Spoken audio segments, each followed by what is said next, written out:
One of those two alone will not get the job done. And nobody knows that better than our beloved Bill. Will everybody rise, please?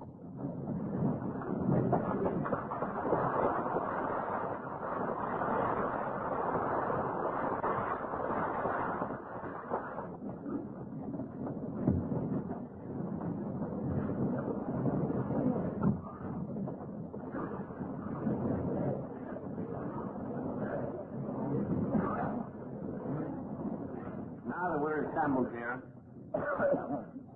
in full strength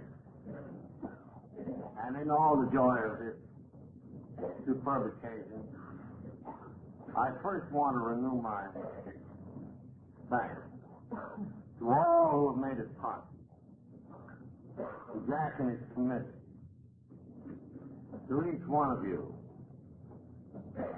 to the untold miles of travel that you've all made to be present, to inspire me, to fill me with the warmth of your hospitality, to be with each other. I'm grateful to the governor of this state, the mayor of this town, for their recognition that we are again not only area members, but citizens of the world. We once more belong, so these friends have said. I'm deeply grateful to this hotel and the owners of it, who have housed us, especially me, so superbly. Could you see that apartment I'm in, you'd wonder how the hell anybody could stay sober in it. It has bars.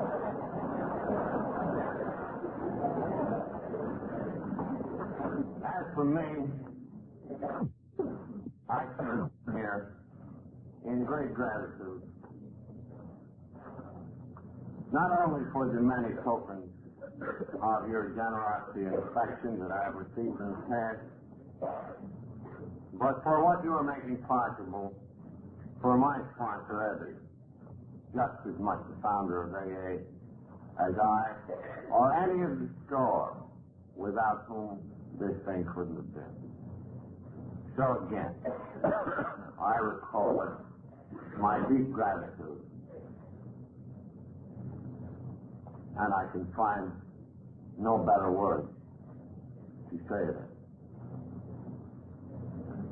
I think I'm on the bill for tonight's show with a talk on the traditions, the 12 traditions of AA. But you know, drunks like women have the prerogative, or at least seize the prerogative, of changing their mind. Don't make any such thing.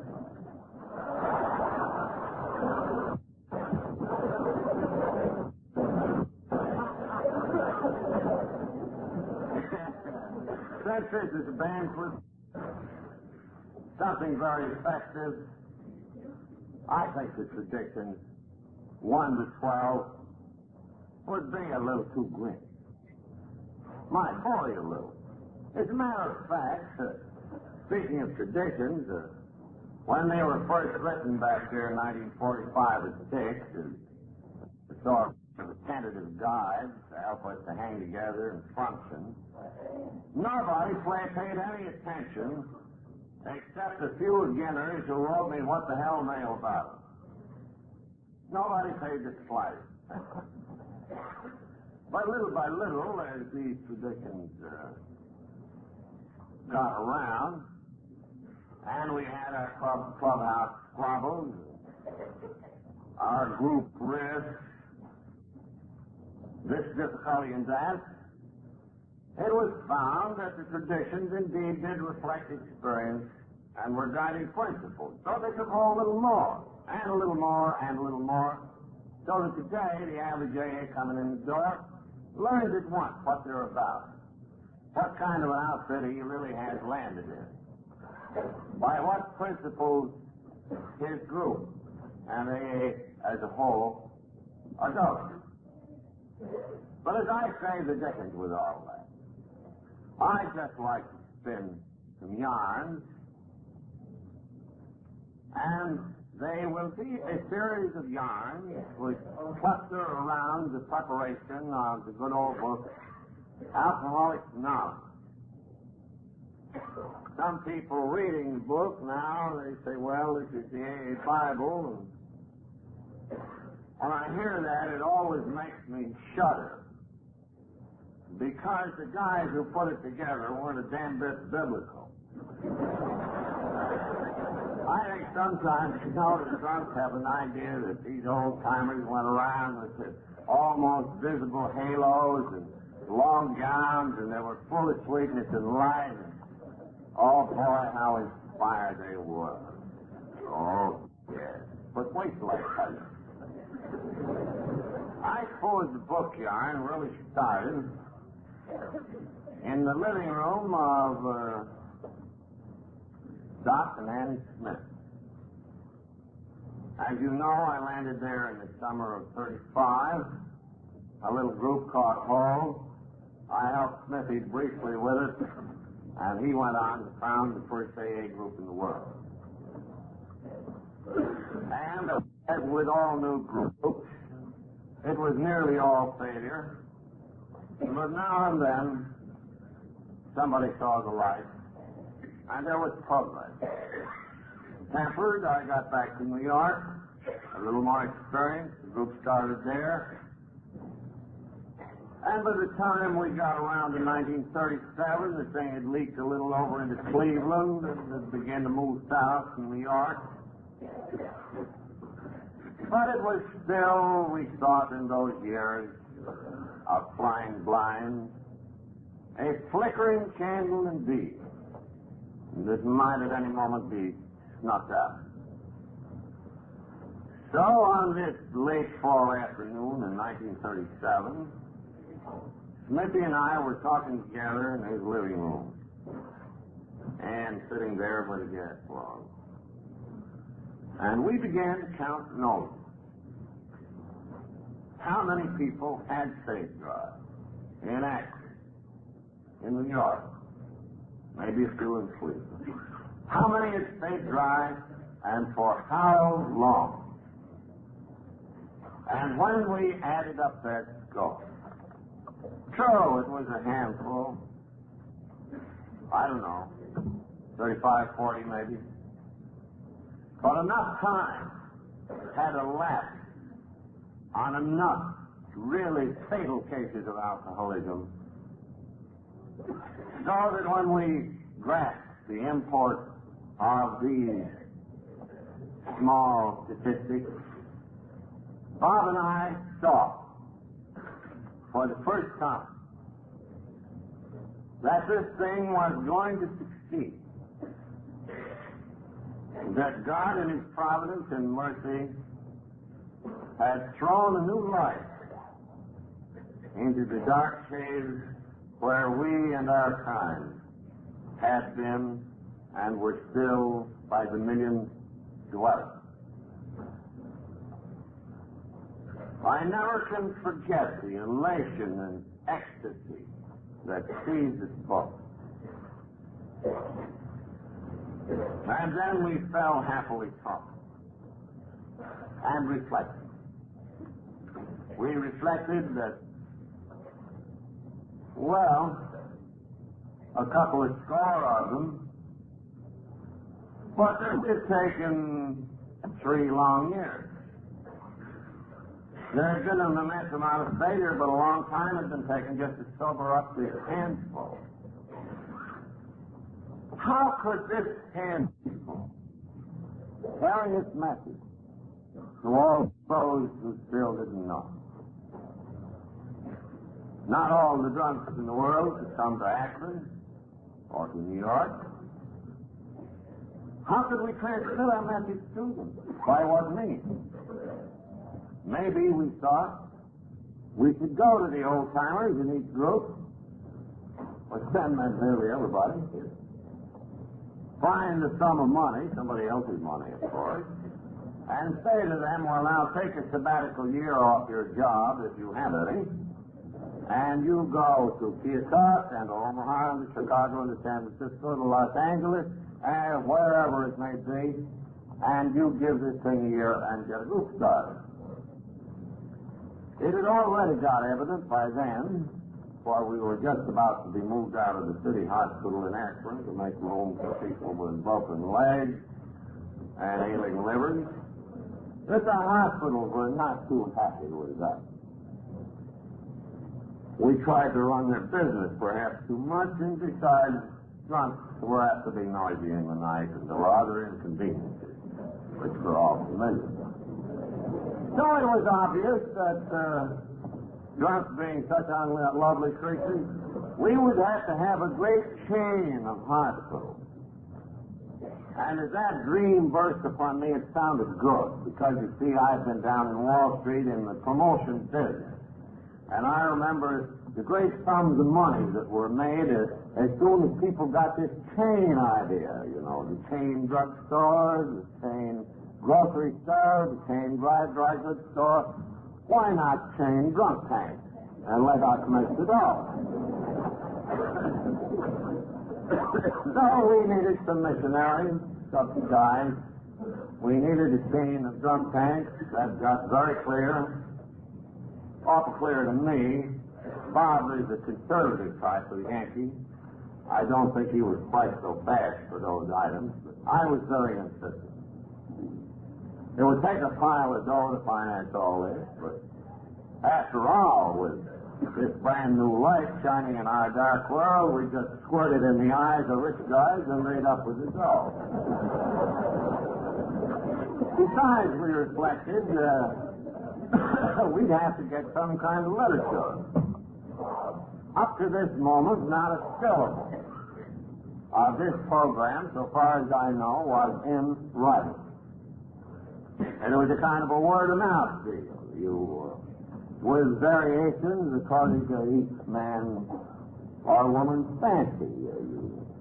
Well, in a general way, we said, well, the booze has got you down, boys, and you got an allergy and an obsession, and you're hopeless, that you are. You better get honest with yourself. Take stock. You ought to talk this out with somebody. Kind of a confessional, you know. And you ought to make restitution for the harm that you did. You ought to make amends and all that kind of business. And, well, you played as best you could, according to your life and family. And that was the sum of the word-of-mouth program up to that time. But as I say, variations on that were already appearing. How could we unify this thing? Could we, out of our experience, get certain principles, describe certain methods that had done the trick for us? Yes, obviously. If this movement was to propagate, it had to have a literature so its message could not be garbled either by the drunks or by the general public. So Bob and I reflected that late afternoon in 1937. Missionaries, chain of drunk tanks, and a book. Well, even by then, he and I had begun to learn that we were not the government of Alcoholics Anonymous. He, I guess more than I, already realized that the conscience of the group, the opinion of the group, when it was an informed opinion and in the group's interest, could be better than our own. We'd better consult folks. Well, there was dear old non-alcoholic and his wife, T. Henry Williams, there in Akron, and they'd let us meet in their house. After it got out of the Smith parlor, it got into theirs, and he was a great friend of ours. So we called a meeting of the Akron group, that is to say, those who had been sober any great length of time. I think for this particular meeting, we scraped up about 18. And that evening, Bob and I told them that we were within sight of success, that we thought this thing might go on and on and on. that a new light, indeed, was shining in our dark world. But how could this light be reflected and transmitted without being distorted and dark? And at this point, they turned the meeting over to me, and being a salesman, I set right to work on them drunk tanks and subsidies for the missionaries. I was pretty poor then. And we touched on the book business. And the group conscience consisted of 18 men, good and true. And the good and true men, you could see right away, were damn skeptical about it all. Almost with one voice, they chorused, "Let's keep it simple." This is going to bring money into this thing. This is going to create a professional class. We'll all be ruined. Well, I countered, that's a very good argument. Lots to what you say. But even within gunshot of this very house, alcoholics are dying like flies. And if this thing doesn't move any faster than it has in the last 3 years, it may be another 10 before it gets to the outskirts of Akron. How in God's name are we going to carry this message to others? We've got to take some kind of change. We can't keep it so simple it becomes an anarchy and gets complicated. We can't keep it so simple it won't propagate itself. And we got to have a lot of money to do these things. So, exerting myself to the utmost, which was considerable in those days, we finally got a vote in that little meeting, and it was a mighty close vote. By just a majority of maybe 2 or 3. The meeting said with some reluctance, "Well, Bill, if we need a lot of dough, you better go back to New York where there's plenty of it, and you raise it." Well, boy, that was the word I've been waiting for. So I scrammed back to the great city, and I began to approach some people of means and describe this tremendous thing that had happened. And it didn't seem so tremendous to the people of means at all. They said, what, 35 or 40 drunk?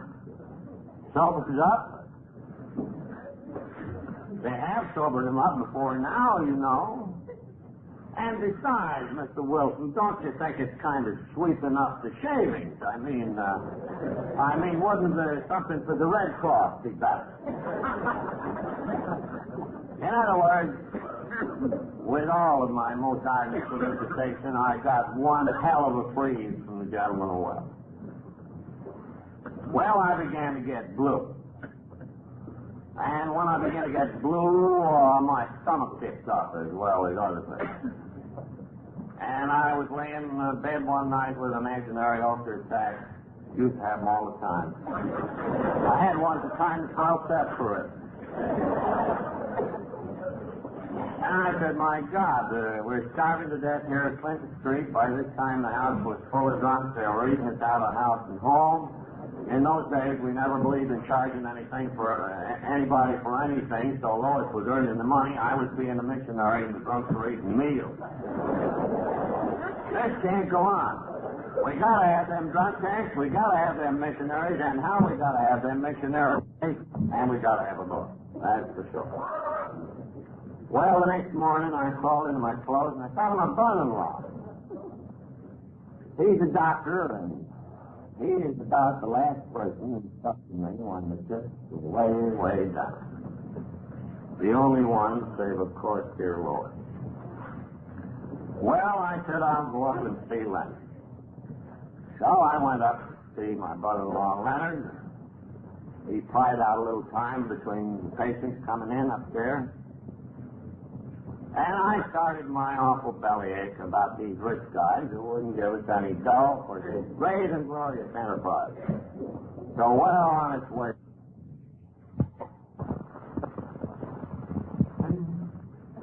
And it seems to me that somehow he was tied up with the Rockefeller family and their charity. And if you want to, we'll call up the Rockefeller offices and see if there is such a man, and if there is he alive, and will he see us? Would you like me to do that? Well, I hadn't tried the Rockefeller office, so I said, well, sure, give him a ring.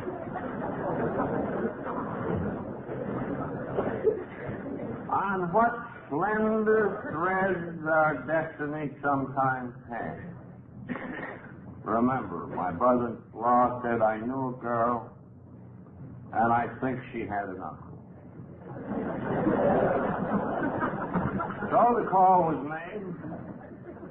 Instantly, there came onto the other end of the wire the voice of dear Willard Richards, one of the loveliest Christian gentlemen that I have ever known. And the moment he recognized my brother-in-law, he said, why, Leonard, he said, where have you been all these years? Well, my brother-in-law, unlike me, is a man of very few words, so he quickly said to dear old Uncle Willard that he had a brother-in-law who was apparently having some success sobering up drunks, and could the two of us come over there and see him? Why, certainly, said dear Willard, come right over.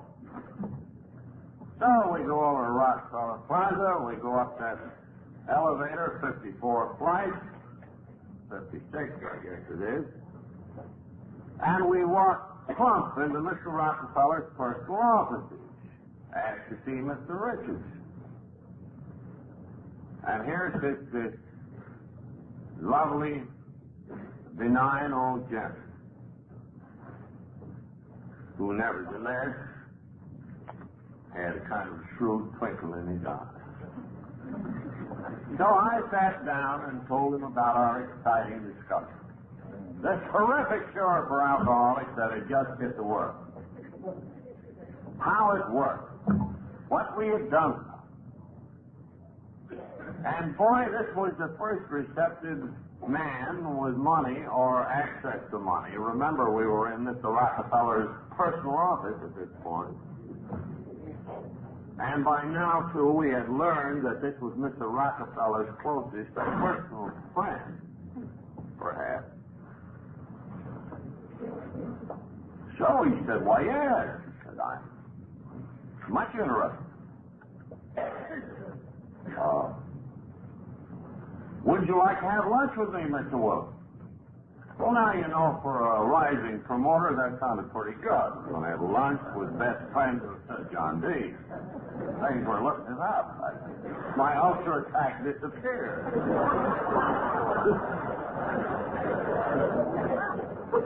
So I had lunch with the old gentleman, and we go over this thing again, and boy, he's so warm and kind and friendly. Right at the close of lunch, he said, well, now, Mr. Wilson, or Bill, if I can call you that, said, wouldn't you like to have a lunch meeting with some of my friends? There's Frank Amos. He's in the advertising business, but he was on a committee that recommended Mr. Rockefeller drop the prohibition business. And there's Leroy Chipman. He looked at Mr. Rockefeller's real estate. Here's Mr. Scott. He's chairman of the board up at the Riverside Church. And he said a number of people like that. I believe they'd like to hear this story. So a meeting was arranged, and it fell upon a winter's night, late 1937. And the meeting was at 30 Rockefeller Plaza. We called in post-haste a couple of drunks from Akron, Smithy included, of course, heading the procession. I came in with the New York contingent, 4 or 5. And to our astonishment, we were ushered into Mr. Rockefeller's personal boardroom, right next to our office, right next to his office. And I thought to myself, well, now this is really getting hot. And indeed, I felt very much warm when I was told by Mr. Richardson that I was sitting in a chair just vacated by Mr. Rockefeller. I said, well, now we really are getting close to the bankroll. Old Doc Silfworth was there that night, too. And he testified what he had seen happen to these new friends of ours. And each drunk, thinking of nothing better to say, well, each of us told our stories of drinking and of recovery. And these folks listened. They seemed very definitely impressed. So I could see that the moment for the big touch was coming. So I gingerly brought up the subject of the drunk tanks, the subsidized missionaries, and this question of a book or literature. Well, God moves in a mysterious way His wonders to perform. But it didn't look like a wonder to me when Mr. Scott, head of a large engineering firm and chairman of the Riverside Church, looked at us and said, but gentlemen, said up to this point, this has been the work of goodwill only. No plan, no property, no paid people, just one carrying the good news to the next. Isn't that true? And may it not be that that is where the great power of this society lies? Now, if we subsidize it, might it not alter its whole character? We want to do all we can. We're gathered for that. But would it be one? Well, then the salesman all gave Mr. Scott the rush. And we said, why? Mr. Scott, there are only 40 of us. It's taken 3 years. Why, millions, Mr. Scott, will rot before this thing ever gets to them unless we have money and lots of it. And we made out our case at last with these gentlemen, with the missionaries, the drunk tanks, the Lord. So one of them volunteered to investigate us very carefully. And since poor old Dr. Bob was harder up than I was, and since the first group and the typical community situation was in Akron, we directed their attention out there. And Frank Amos, still a trustee in the foundation, at his own expense, got on a train, went out to Akron, made all sorts of preliminary inquiries around town about Dr. Bob. All the reports were good except that he was a drunk, had recently got over. He visited the little meeting out there. He went to the Smith's house. And he came back with what he thought was a very modest project. And he recommended to these friends of ours that, well, we should have at least just a token amount of money at first, say $50,000, something like that. That would clear off the mortgage on Smith's place. It would get us a little rehabilitation place. We could put Dr. Smith in charge. We could subsidize a few of these people briefly until we got some more money, and we could, it would start the chain of hospitals. We'd have a few missionaries, and we could get busy on the book, all for mere $50,000. Well, considering the kind of money we were backed up against, that did sound a little small, but, one thing leads to another. It sounded real good. We were real glad. Mr. Willard Richardson, our original contact, then took that report into John Day. Junior, as everybody called him. And I've since heard what went on in there.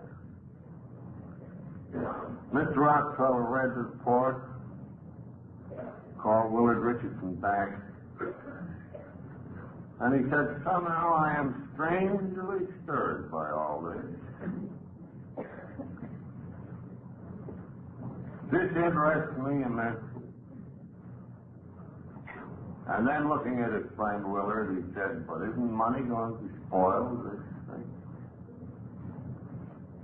I'm terribly afraid that it would. And yet I'm so strangely stirred by it.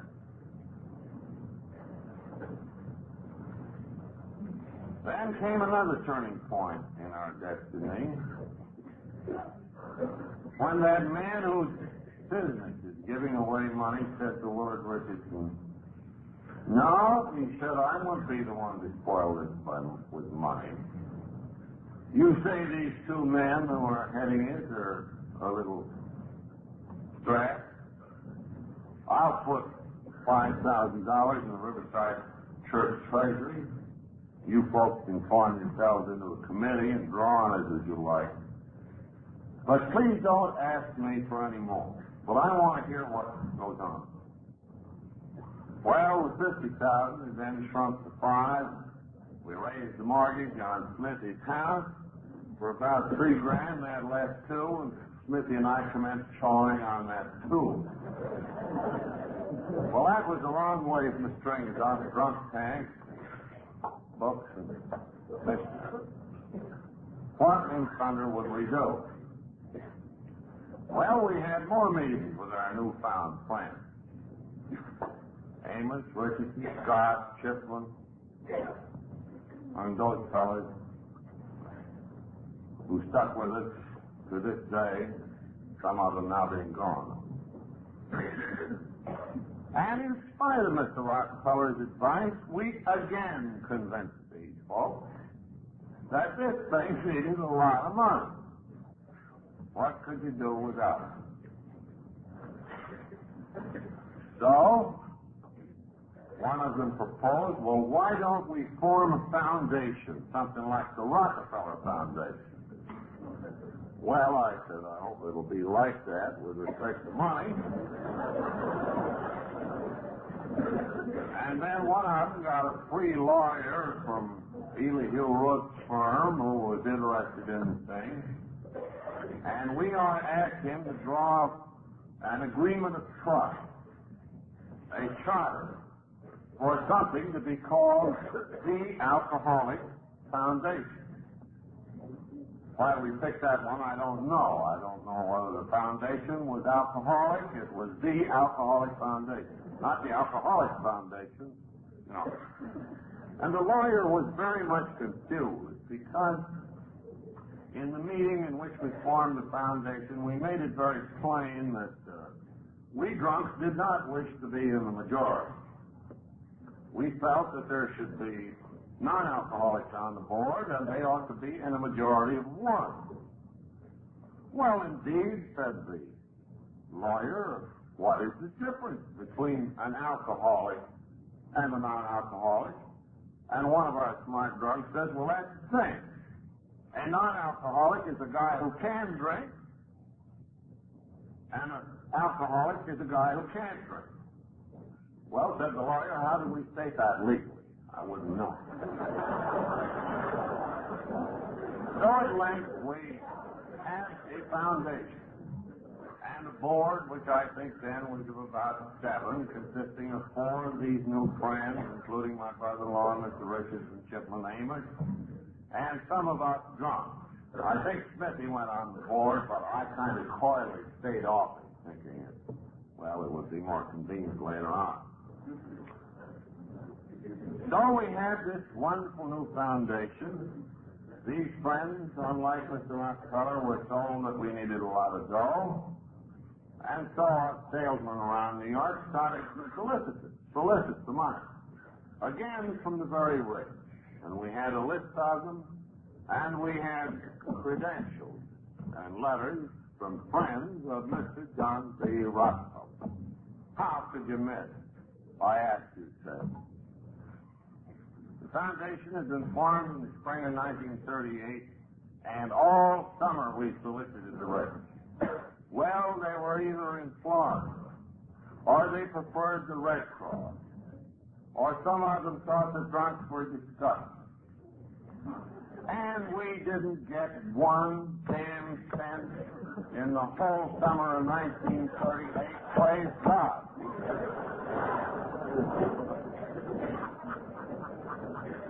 Well, meantime, we began to hold trustee meetings, and they were commiseration sessions on getting no dough. What with the mortgage and what with Smithy and me eating away at it, the $5,000 had about gone up the flue, and we were all stony broke again. Smithy couldn't get his practice back either because he was a surgeon, and nobody liked to be carved up by an alcoholic surgeon, even if he was 3 years. So things were tough all around, no fool. Well, what would we do? So one day, probably in August 1938, I produced at a foundation meeting a couple of chapters of a proposed book in rough and in mimeograph. As a matter of fact, we've been using chapters of this proposed book, along with some recommendations of a couple doctors down at Johns Hopkins to try to put the bite on the rich. And we still have these 2 book chapters kicking around. So Frank Amos said, well, now I know the religious editor down there at Harvard, old friend of mine, Gene Exley. He said, why don't you take these 2 book chapters, your story and the introduction to the book, down there and show them to Gene and see what he thinks about it. So I took the chapters down. To my great surprise, Gene, who has since become a great friend of ours, looked at the chapters and said, why? He said, Mr. Wilson, he said, could you write a whole book like this? Oh, I said, sure. Well, there was more talk about it. I guess he went in and showed it to Mr. Canfield, the big boss. Now, the meeting was had, and the upshot was that Harper's intimated that they would pay me, as the budding author, $1,500 in advance royalties, bringing enough money in to enable me to finish the book.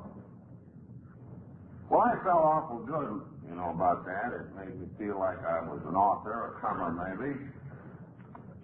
I felt real good about it. But after a while, not so good. Because I began to reason, and so did the other boys, well, if this guy Wilson eats up the $1,500 while he's doing this book, after the book gets out, it'll take a long time to catch up, and if this thing gets some publicity, what are we going to do with the inquiry? And after all, what's a lousy 10% royalty anyway?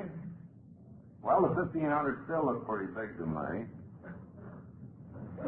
Then we thought, too, now here's a fine publisher like Harper's, but if this book, if and when done, should prove to be the main textbook for AA, why would we want our main means of propagation in the hands of somebody else? Shouldn't we control it?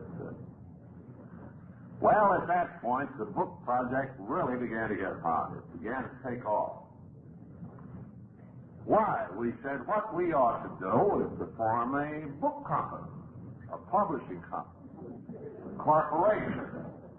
We should call it, let us say, Works Publishing Company, this being the first of a great many works, you see. And we could sell stock certificates to all the drunks, get some money coming in, support the author and the guy who collected the money and the gal who would help me on the book while this was going on. Well, we took this idea to the next trustees meeting, and they all shook their heads, and they went out and made some more inquiries, and we had another trustees meeting. They'd gone to some publisher friends, and publisher says, well, these authors, they all got the crazy idea that they can publish their own books, but it ain't so. We don't believe it. Well, then we had kind of an alcoholic rebellion. We said to our friends, well, after all, you didn't produce any dough, we think we'll try this on separate from the foundation. So I had a guy helping me on this thing who had red hair, 10 times my energy, and some promoter he was. He said, Bill, this is simple. Come on with me. We walk into a stationery store, we buy a head of blank stock certificates, we write across the top of them, Works Publishing Company, Par value, $25. So we take a pad of these stock certificates. Of course, we didn't bother to incorporate it. That didn't happen for several years. We took these pad of stock certificates to the next AA meeting, where you shouldn't mix money with spirituality, you know. And we said to the drunks, "Why, look, this thing is going to be a cinch. Parker, you'll take a third of this thing for services rendered. I, the author, I'll take a third for services rendered, and you can have a third of these stock certificates, par 25, if you'll just start paying up on your stock. If you only want one share, it's only $5 a month, 5 months, see? And the drunks all gave us a stormy look. What the hell? You mean to say you're asking us to buy stock in a book that you ain't written yet?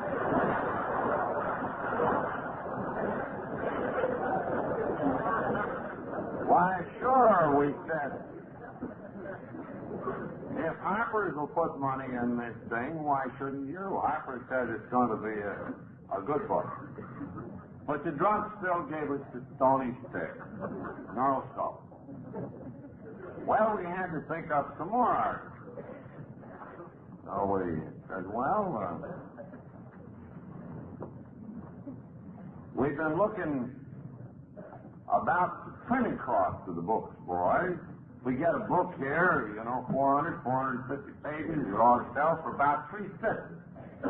Now, back in those days, we found on inquiry from printers that $350 book could be printed for 35 cents.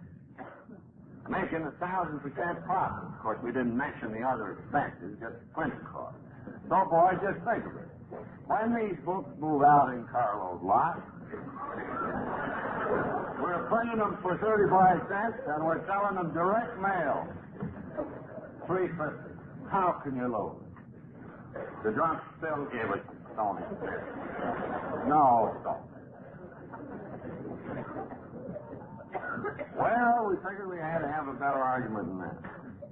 Harper said it was a good book. We could print them for 35 cents and sell them for $350. But how are we going to convince the drunks that we could move carload lots? Millions of dollars.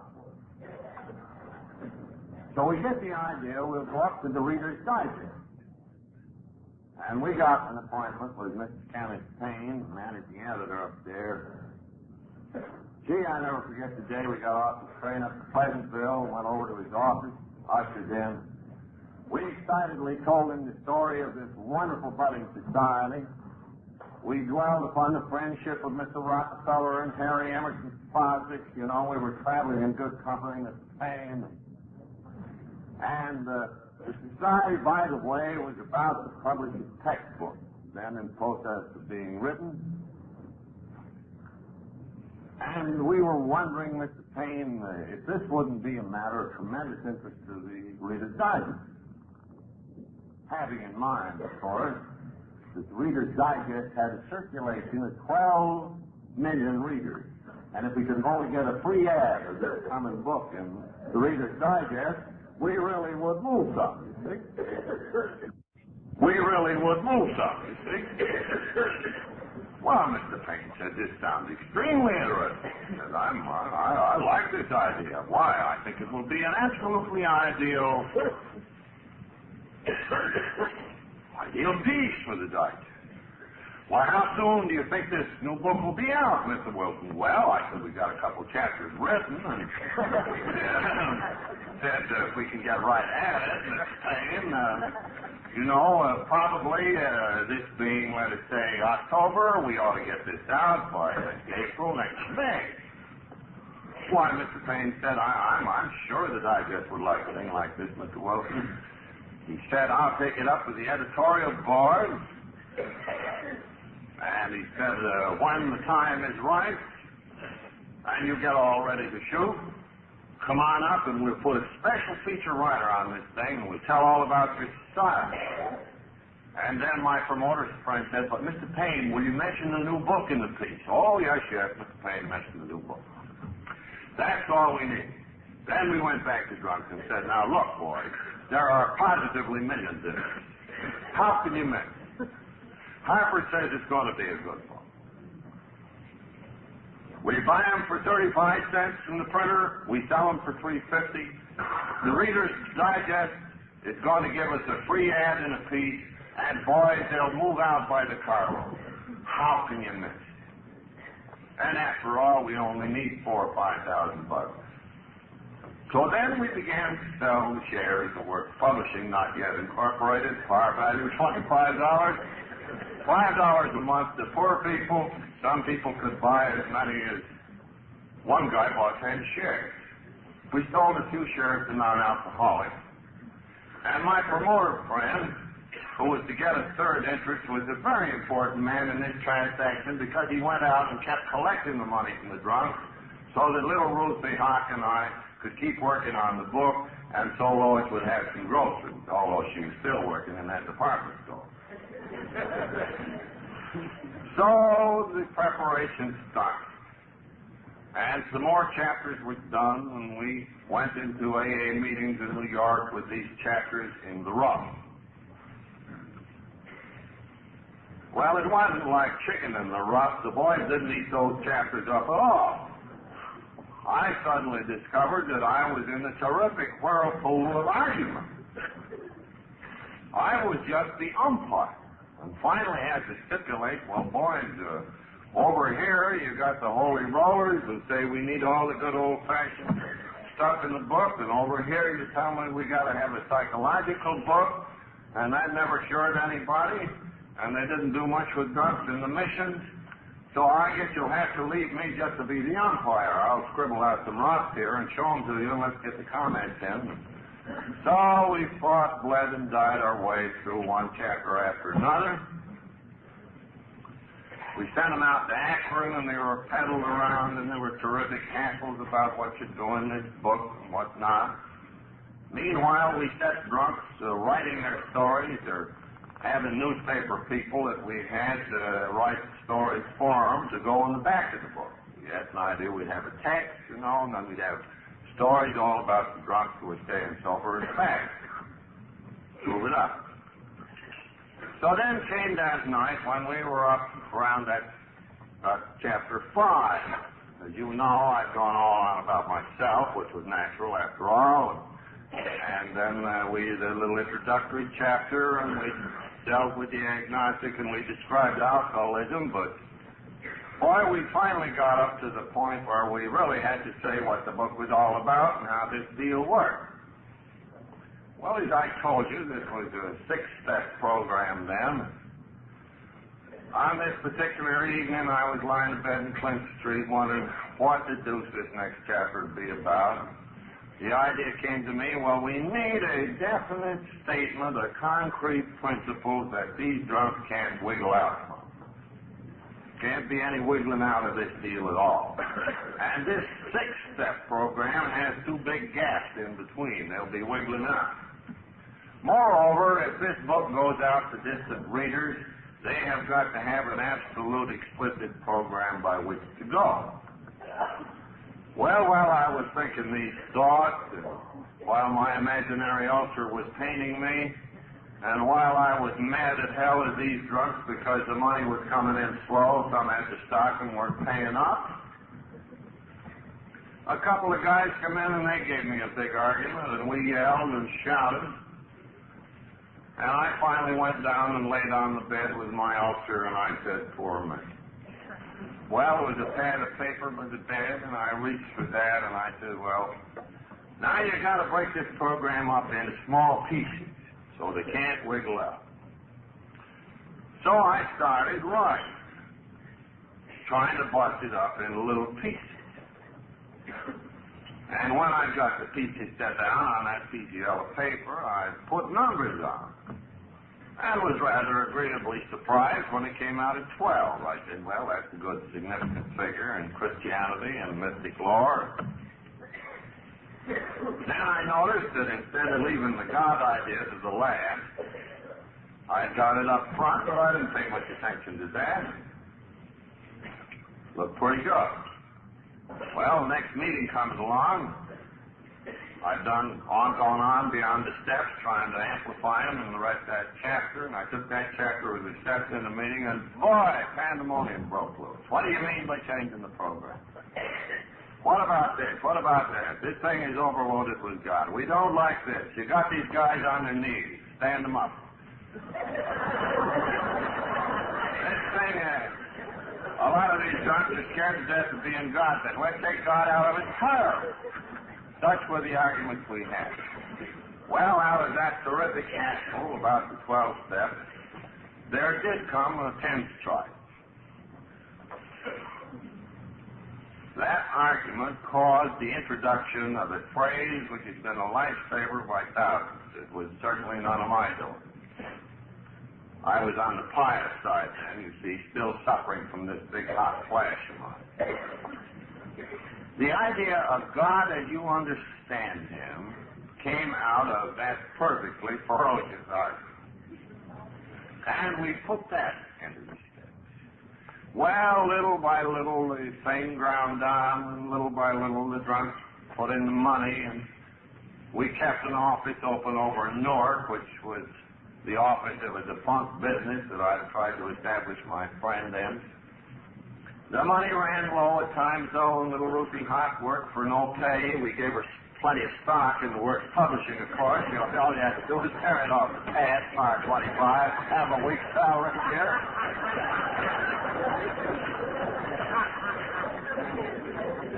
So we got around to about January 1939. Somebody said, well, and we better test this thing out, and we better kind of make a pre-publication copy of it.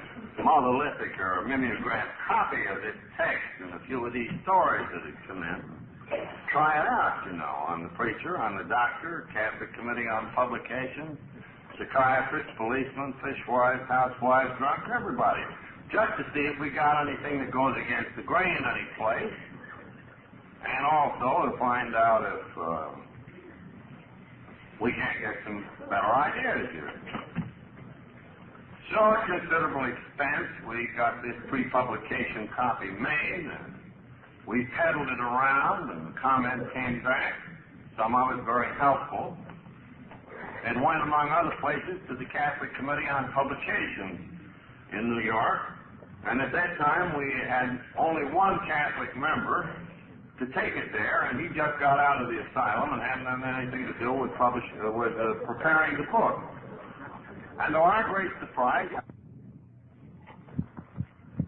it's promising people something later on.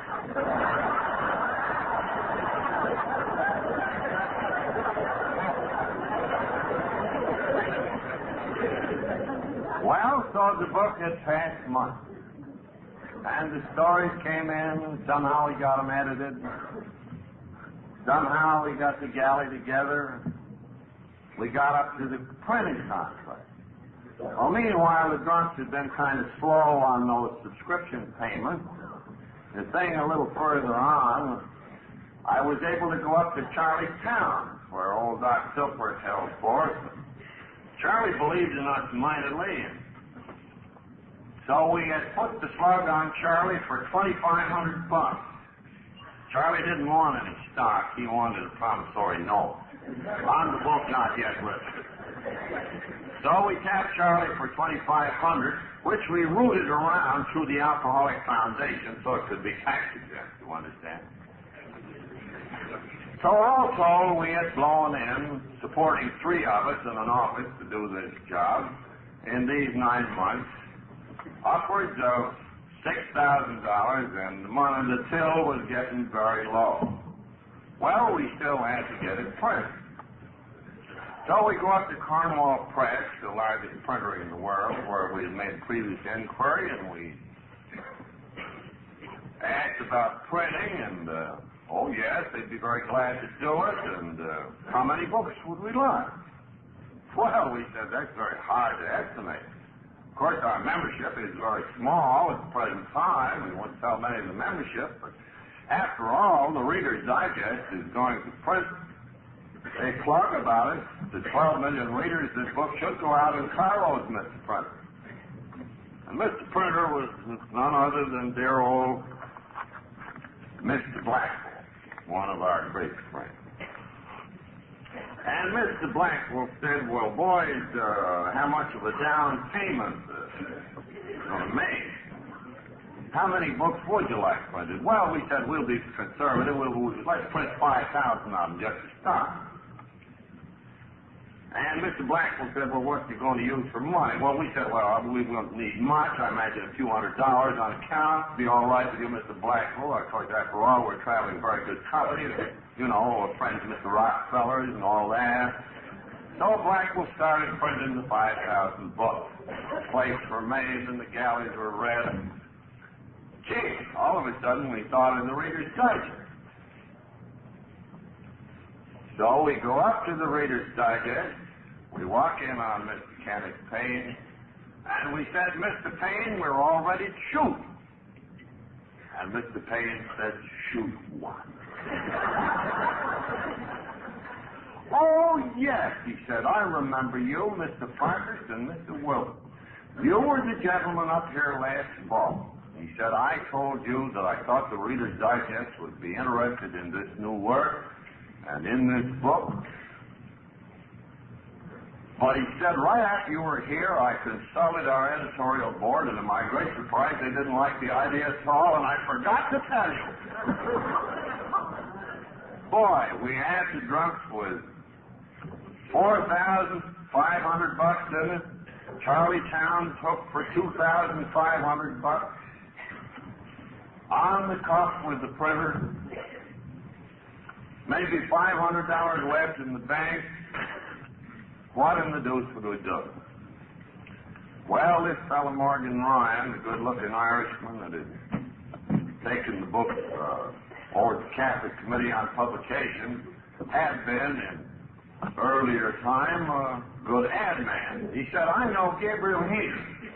And Gabriel Heater is putting on these 3-minute heart-plug programs on the radio. He said, I'll get an interview with Gabriel Heater.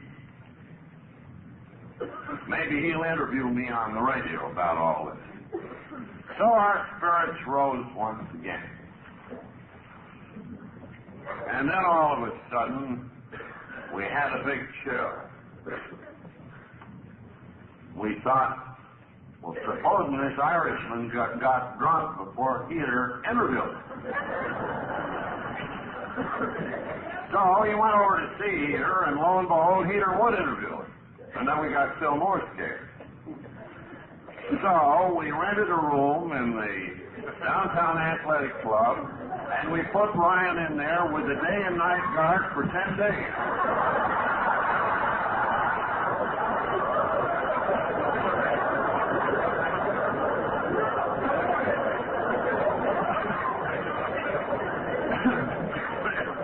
Meanwhile, boy, our spirits rose again. We could see those books just going out in carloads. Then my promoter friend said, well, look, there should be a follow-up on a big thing like this Heater interview. He said it'll be heard all over the country, national network. Now, he said, I think, folks, that the big market for this book are the doctors, the physicians. And he said, I suggest that we pitch the last $500 we got in the Treasury on a postal card shower, going to every physician east of the Rocky Mountains. And on the postal card we will say, hear all about Alcoholics Anonymous on Gabriel Heater's program. Send $3.50 for the book Alcoholics Anonymous. Sure for alcoholism. So we spent the last $500.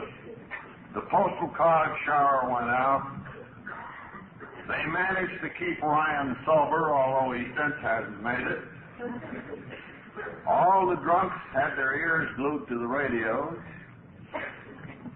The group market in Alcoholics Anonymous was already saturated because, you see, we had 49 stockholders and they'd all got a book free. And then we had 28 guys with stories and they all got a free book, so we'd run out the AA market.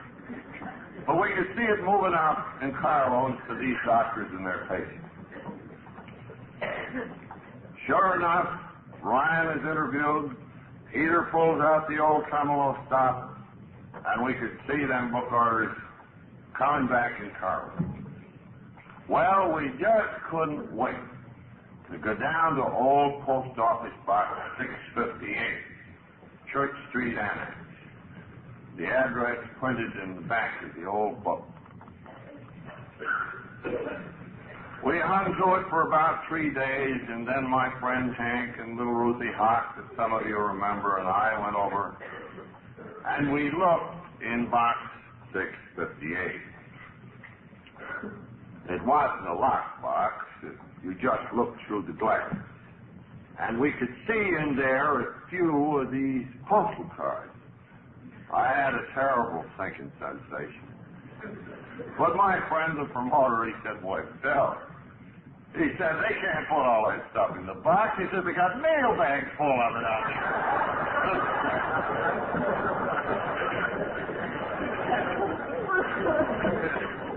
So we go to the clerk, and he brings us out 12 lousy postal cards. 10 of them completely illegible, written by doctors drunk as monkeys. And we had exactly 2 orders for the book Alcoholics Anonymous. And we were absolutely and utterly stony broke. The sheriff then moved in on the office. Poor old Mr. Blackwell wondered what to do for money and felt like taking the book over. And at that very opportune moment, the house in which Lois and I lived was foreclosed, and we and our furniture were set out in the street. And that was the date of the book Alcoholics Anonymous in the summer of 1939, and the state of grace that the Wilsons were in. Moreover, a great cry went up from the drunks, "What about our $4,500? And Charlie, who was pretty well off, was even a little uneasy about that note for $2,500. What would we do? What would we do? Well, we put our goods into storage on the car. Couldn't even pay the drayman. An AA lent us a summer camp. Another AA lent us a car. The folks around New York began to pass the hat for groceries for the Wilsons, for which they supplied us $50 a month. So we had a lot of discontented stockholders. $50 a month, a summer camp and an automobile with which to revive the falling fortunes of the book Alcoholics Anonymous. We began to shop around from one magazine to another. Would they give us some publicity? Nobody bid. And it looked like the whole dump was going to be foreclosed. Book, office, Wilson's, everything. When one of the boys in New York, who happened to be a little bit prosperous at the time and who had a fashionable clothing business on Fifth Avenue, which we learned was mostly on mortgage, having drunk nearly all of it up, one of those guys, Bert Taylor, saved us. I went to Bert one day and I said, "Bert, there is a promise of an article in Liberty magazine. I just got it today. But it won't come out until next summer, next September. It's going to be called Alcoholics and God. It'll be printed by Liberty magazine, Fulton editor, Fulton Hausler, the then editor. And Bert, when that piece is printed, why, these books will go out in carload lots. We need $1,000 real bad to get it through the summer." Well, Bert says, you're sure that article's going to be printed, aren't you? "Oh, yes, that's fine." Well, he said, "Okay." He says, "I haven't got the dough," but he said, "there's a man down in Baltimore, Mr. Cochran, he's connected with the wet and dry forces." And, well, I said, "Bert, this wet and dry," Bert said, "You ain't going to be fussy where you get this stuff." "He's a customer of mine. He buys his pants in here." "Let me call him up."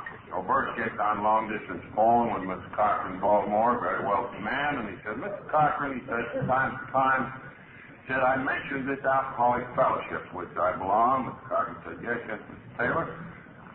Well, Bert said, Mr. Cochran, our fellowship has just come out with a magnificent new textbook. Sure Cure for Alcoholism, Mr. Cochran. It's something that we think that every public library in America should have.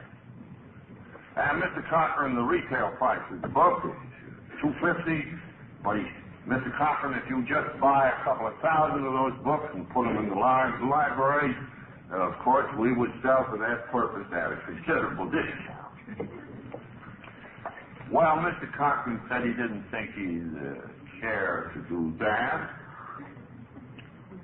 And then Bert said, well, Mr. Cochran, some publicity has will come out next fall about this new book, Alcoholics Anonymous, but in the meantime, the books are moving rather slowly, and we need, say, $1,000 to tide us over. And would you loan the Works Publishing Company $1,000? Well, said Mr. Cochran, what does this balance sheet look like, this Works Publishing Company? And after he learned what the Works Publishing looked like, Mr. Cochran said, no thanks. So then Bert said, well, now, Mr. Cochran, you know me. Would you loan the money to me on the credit of my business? Why, certainly, Mr. Cochran said, send down your note, Mr. Taylor. So Bert hocked the business that a year or two later was to go broke anyway, to save the book Alcoholics Anonymous, turned the $1,000 over to us. We lasted till the Liberty article came in. 1,000 inquiries, 800 inquiries came in as a result of that. We moved a few books. We barely squeaked through the year 1929. But in all this period, we'd heard nothing from John D. Rockefeller. Meanwhile, there'd been foundation meeting after foundation meeting. Too bad we were having such a hard time, but no dough. When all of a sudden, in about February 1940, Mr. Richardson came to a trustees meeting and he said, I have great news. Mr. Rockefeller, who we hadn't heard from since 1937, we were told had been watching all the time with immense interest. Moreover, Mr. Rockefeller would like to give this fellowship a dinner, to which he would invite his friends to see the beginning of this new and promising society. And then Mr. Richardson produced the invitation list. And here was the president of the Chase Bank and Wendell Wilkie and all kinds of very prominent people, many of them extremely rich.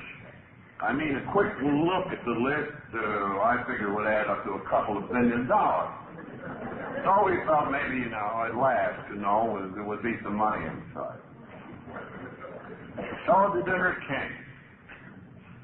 And we got Harry Emerson Fosdick, who had reviewed the AA book down there. He gave us a wonderful plug. Foster Kennedy came and spoke on the medical attitude. He'd seen a very hopeless gal, Marty Mann, recover, one of his patients. I got up and talked about life among the anonymous. And the bankers, assembled 75 strong and in great wealth, sat at the table with the alcoholics. Well, the bankers had come probably as a sort of a command performance, and they were a little suspicious that perhaps it was another prohibition deal. But they warmed up under the influence of the alcohol. Mr. Ryan, the hero of the heater episode, still sober. For example, at his table was asked by a distinguished banker, why, Mr. Ryan, we presume that you are in the banking business. Mr. Ryan said, not at all, sir. I'm just out of Greystone Asylum. Well, that intrigued the bankers, and they were all warming up fine.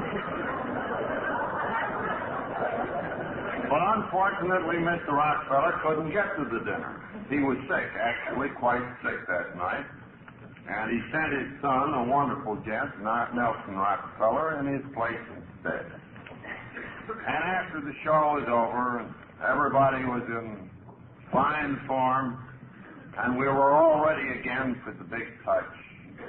Nelson Rockefeller got up and, speaking for his father, said, "My father sends word that he is so sorry he cannot be here tonight, but so glad that so many of his friends can see the beginning of this great and wonderful thing." Something Nelson Rockefeller said that had affected his life more than almost anything that had cost him. A stupendous plug that was. Then said Nelson, "But first, gentlemen, this is a work that proceeds on goodwill. It requires no money." Whereupon the $2 million got up and walked out. Well, that was a terrific letdown, but we weren't let down very long. Again, the hand of Providence had intervened. Right after the dinner, Mr. Rockefeller asked that the talks be published in the pamphlet. He approached the rather defunct Works Publishing Company and said he would like to buy 400 books to send to all of the bankers who'd come to the dinner and all who had not. Well, seeing that this was for a good purpose, we let him have the books cheap. He bought them cheaper than anybody had since. We sold 400 books to John D. Rockefeller Jr. for $1 apiece to send his banker friends. So, he sent out the book, the pamphlet, and with it he wrote a personal letter and signed every doggone one. And in this letter, he again recited how glad he was that his friends had been able to see this great beginning of what he thought would be a wonderful thing, how deeply it had affected him. And then he said, "Fortunately, gentlemen, this is a work of goodwill. It leaves little, if any, money, perhaps a slight amount of temporary help. I," said John D. Rockefeller, "am giving these good people $1,000. So the bankers all received Mr. Rockefeller's letter, and they all tied it up on the cuff. Well, if John D. is giving $1,000, me with only a few millions, I should send these boys about $10. I'm dead. One who had an alcoholic relative in tow sent us in as high as $300. So with Mr. Rockefeller's $1,000, plus the solicitation of all the rest of these bankers, we got together the princely sum of $3,000, which was the first outside contribution to the Alcoholic Foundation. And that $3,000 was divided equally between Smithy and me so that we could keep going somehow. And we solicited that dinner list for 5 years and got about $3,000 a year out of it for 5 years.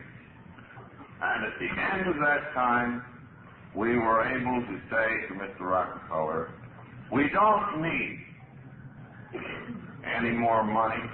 The book income is helping to support our office. The groups are contributing to fill in. The royalties are taking care of Dr. Bob and Bill Wilson.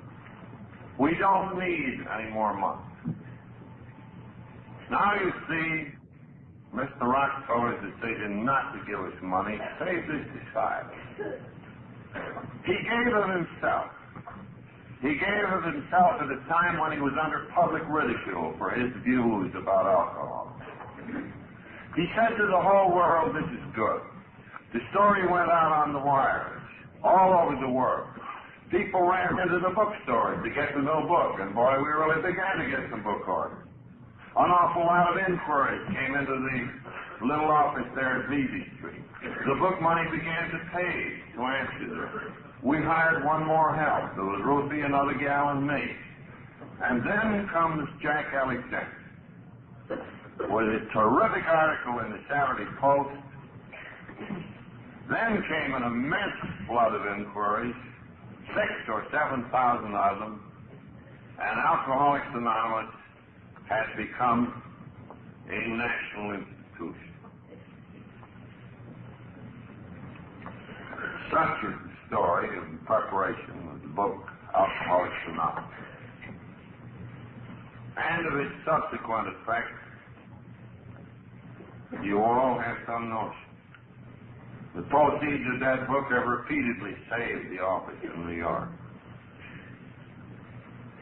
But it isn't the money that has come out of it that has mattered. It is the message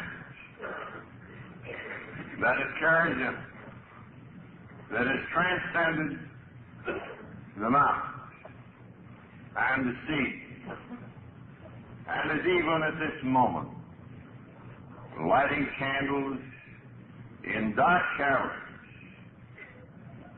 and on distant beaches.